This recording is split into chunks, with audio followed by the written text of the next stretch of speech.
Karen Sussman here. I'm the director of the Professional Voice Care Center in Hicksville, New York. Voice care is for all year round, of course, but winter poses some unique challenges. For instance, drying indoor heat, reduced humidity, extreme weather fluctuations, and of course this year especially, cold and flu exposure. All of these can adversely affect your voice and your overall health and well-being. There's plenty you can do. Let me share some of my tips with you today. First and foremost, drink water. My general rule of thumb is to have half your body weight in ounces of liquid. More if you are active. For instance, if you work out, if you play sports, if you're involved in dance, or if you're rehearsing under hot lights on a stage. By the way, for those of you who have reflux, here's the picture that I recommend. This is the Well Blue. Not only does it filter your water, it also adds the alkalizing minerals that might help to offset some of the acidity. Next, facial steaming. Steaming is the only way to directly and immediately hydrate the membranes of your vocal mechanism and your respiratory system. This is the Conair. It's the one I've been using for many years. It holds a small amount of water, so it boils relatively rapidly, and out comes a very gentle mist.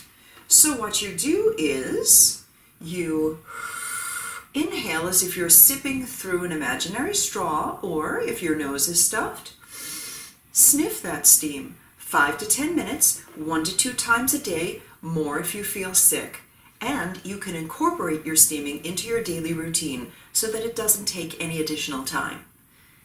You can also use a room vaporizer in your bedroom overnight. I still use the good old-fashioned hot vaporizer.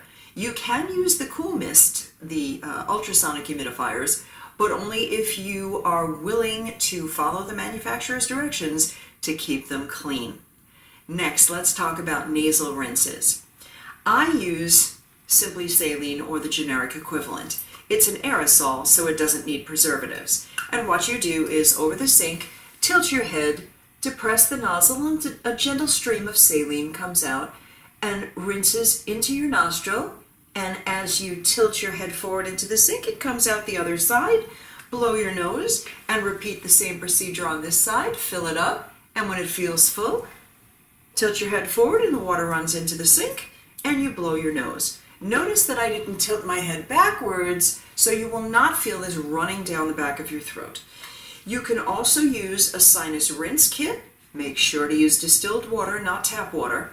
And it comes with a package of the pre-mixed salt and baking soda packets.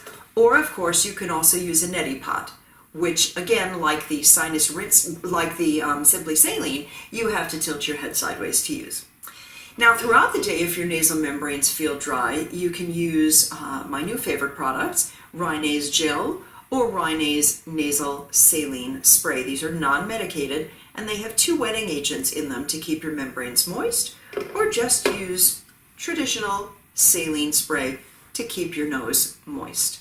Now, many of my clients have been complaining of mucus in their throats or chest, clogging them up, and for this we need an expectorant, a mucus thinner.